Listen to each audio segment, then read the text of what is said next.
Hi, welcome to Integrative Preparedness. I'm Steve Smith. It's been a little bit since I put out a video. I've been just crushed with some things over the last couple of weeks. See if I can't get this up a little bit higher. Guru's not here, so I'm doing this myself again. Uh, been just getting hit from right and left the last couple of weeks. Like Chuck Norris said one time, I'm going to give you so many rights you're going to be begging for a left. But they're all good things. Uh, been working, of course, on the. Oh, I'm going to get back to that in a minute. On the fourth book of the series, the Blessings of Freedom in the New America series. But what a lot of you probably don't. Well, I'm sure you don't know it because I don't think I've ever mentioned it. I'm also working on three other books. Not as much as on the Stonemont and New America series books, but they are active, and the way that I write, um, there I keep forgetting where to look on this. So you'd think I'd learn. Well, yeah, I've done a few of these. Uh, the way that I write, I guess, is different than other writers. I've watched some other writers' interviews about how they write because I was curious. You know, when you do something, especially when you're kind of new at it, you're always wondering, well, am I doing this right? And how do the big guys do? And how do the pros do? And so I have watched some interviews with some others, and it seems that a lot of them, you know, they're very regimented. They sit down, they have a goal every day. So I'm going to go out and write 1,000 words or 2,000 words or whatever it is this day before I go do anything else. And although I'm fairly regimented, I like to get up, and after we get the kids off to school, I go down and kind of relax and write for a while.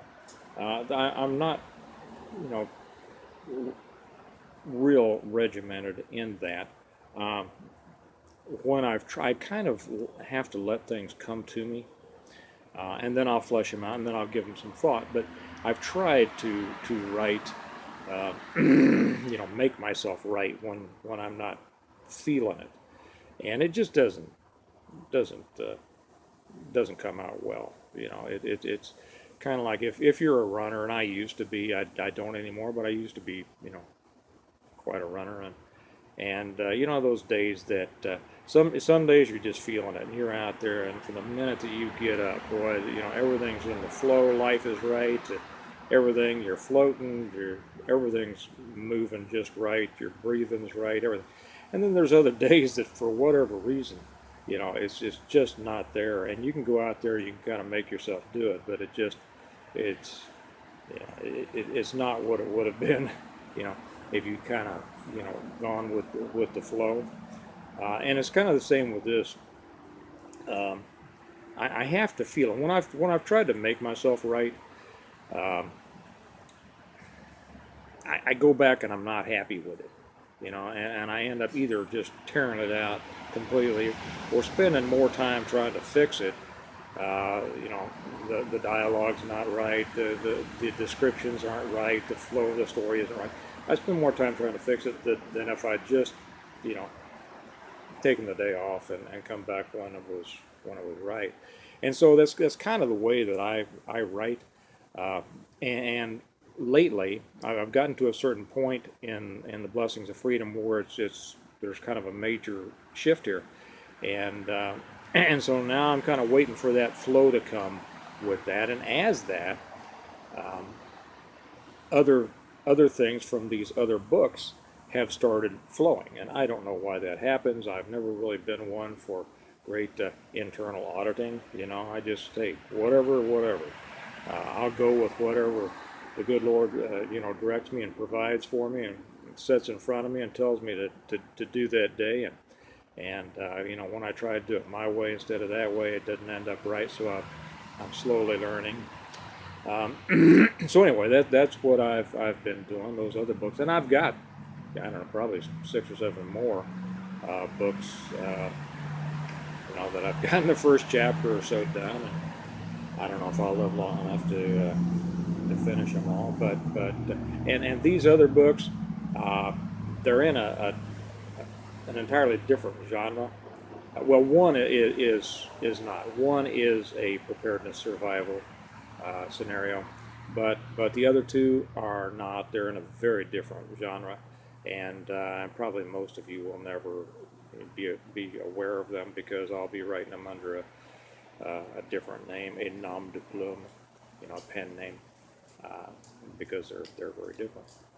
Anyway, so that kind of oh, and then I have one of the businesses that we have gets real busy starting about 3 days ago, and it's just going to be taking everything that I've got here for a while. I'll still make videos, but anyway, that's why and I'm going to say something about that. I've never talked about the other businesses, I don't think, uh, but this one I'll probably make a video a little bit about it here in a week or so because there's a lesson in there. So anyway, what I'm going to talk about today, because I have had, again, what drives videos. I don't know if it's the same for other guys. It is for kind of what drives videos for me is what people ask me, what people talk about, what people bring up, or sometimes just what occurs to me. But a lot of it's driven by things that people have said. And one of the things is the people that they talk to, those who are involved in preparedness and such, that they run into a lot of people who kind of poo-poo their interest in this and diminish it with comments and things, and they talk about the frustration, the irritation, sometimes just the anger that they experience when people do that, and I see it also in some of the comments. Um, Not on my channel. I don't get enough comments to make a difference.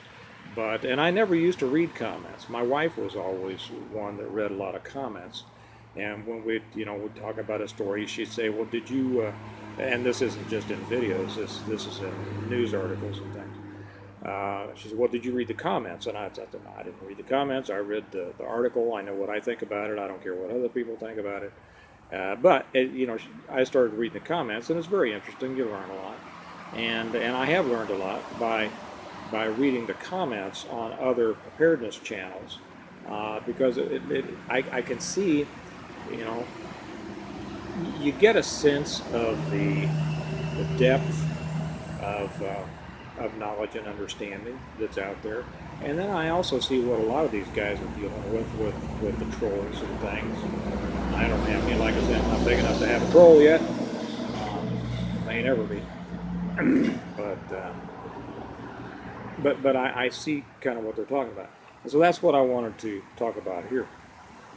That there are a couple of different animals in life that don't like to see other people be successful. They don't like people around them that they think know more than they do about something. And they fall into a couple of categories. And I've certainly had my experience with this, in other areas. One is the guy or the person, it's usually guys, that's always the yeah but. I call them Yeahbuts because that kind of reminds me of what they're like. Yeah but. Yeah but. You're in a conversation and maybe you're talking about something, and here's this person who wants to be involved in the conversation, doesn't like the fact maybe that you know more about something than he does, and so he's going to get himself involved by kind of demeaning or diminishing what you're saying, and he's always going, yeah but, yeah but this, and yeah but that, and yeah but this. Well, these people are characterized by a couple of things. One is usually that they have very little experience or knowledge in the subjects being talked about, and they don't like that, because they want to be the center of attention. They want to know everything about everything, but they don't know about what you're talking about. And so instead of listening and learning, they need to interject themselves in this and kind of dispute, or like I say, diminish the importance of what you're saying.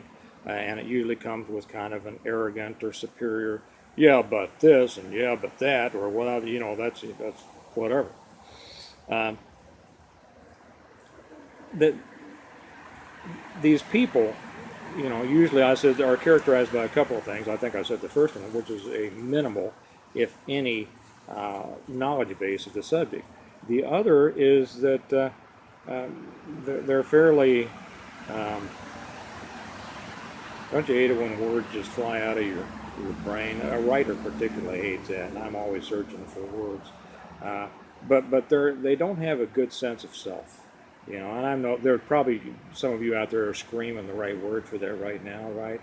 But they have low self-esteem, and the way that they build their esteem is to tear down other people, and they can be frustrating, they can be irritating as the dickens, and there really is no way to deal with them. I mean, unless you just slam dunk them, and want to get involved in that. You want to get into a big argument, which never serves a purpose. There's a couple of sayings that apply to that. Uh, First off, never get into an argument with an idiot, because after a couple of minutes, people won't be able to distinguish which is which of you is which, because the argument will go down into such idiocy. You'll both look like idiots. The other is, don't wrestle with a pig, because you'll both get muddy, but the pig likes it. So usually the best thing to do with a Yeahbut is just smile and turn away, and don't let it bother you, because it's, they're showing their issues, not yours. The second is the whatifer, and it's the guy that's always going, well, what if this, and what if that? And I call those whatifers. And you can explain something, and I used to get in this a lot, and anybody who's taught things probably has, and it happened a lot when I would teach, not in martial arts classes, but when I would teach seminars. And there would always be somebody back there that wanted, to interject himself and feel smart. And he was always going, well, what if this, and what if that, and what if that, and what if this? And we used to joke about these guys as the 27 ninjas. And what I mean by that is that you could be explaining something, and he'd say, well, what if? So you'd go, well, okay, I really don't want you interrupting the flow of what I'm trying to say. I might answer your question here in a little bit, but okay, here. And then say, well, then what if? And it'd go another step. And there was just no satisfying these people, because here again, they didn't have an understanding, nor the patience to wait and learn. They didn't have an understanding enough to just be quiet, and start to understand what else was included in your lesson. They always wanted to know. They didn't want to learn. They wanted to go to the next step, most of which would never happen. And the reason we call them 27 ninjas is because, it'd get up to the point, well, what if you're walking down an alley and a ninja attacks you? Well, okay. Well, and then if you would come up with something like that, it doesn't matter. What if 2 ninjas? What if 3 ninjas? And finally, if you, somehow had a plan to deal with 26 ninjas, they'd say, well, what if there's 27 ninjas? Okay. You can't deal with these things. And the, as they just say, that discretion is the better part of valor. The best way to handle these things is just, do not give these people more energy than they deserve, which is really none. A good, sincere initial answer, fine.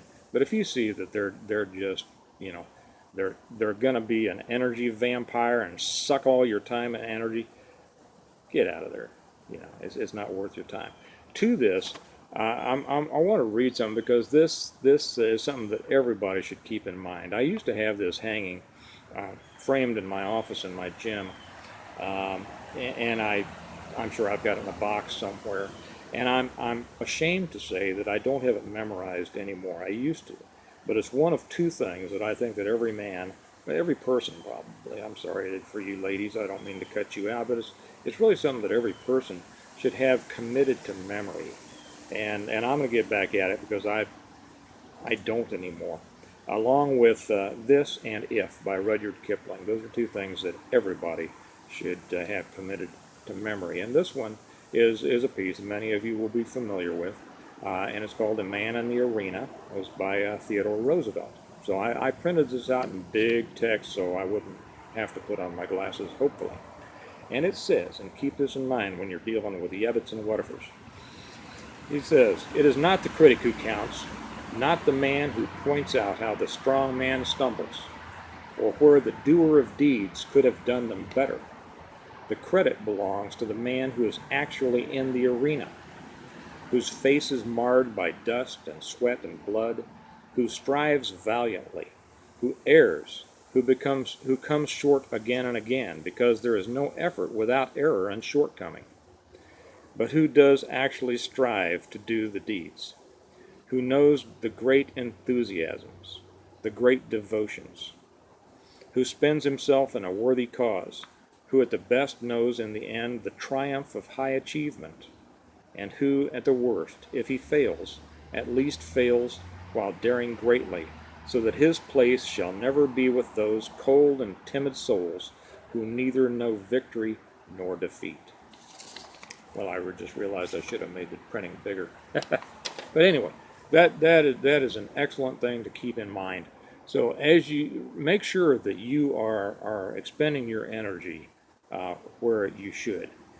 Don't spend any time, don't spend any emotional, capital on the Yeahbuts, the whatifers, or any of those others that all they want to do is attack you or diminish you because of their own low self-esteem and lack of knowledge.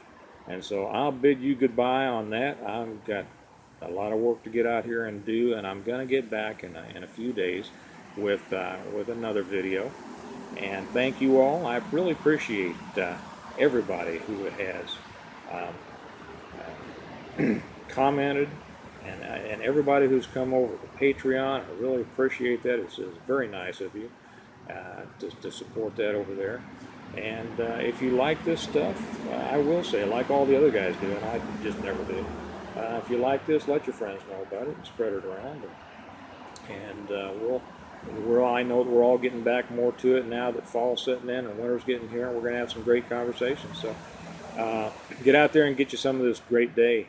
And remember that we prepare well today in order to live well tomorrow. And I'll talk to you later. Thanks. Bye-bye.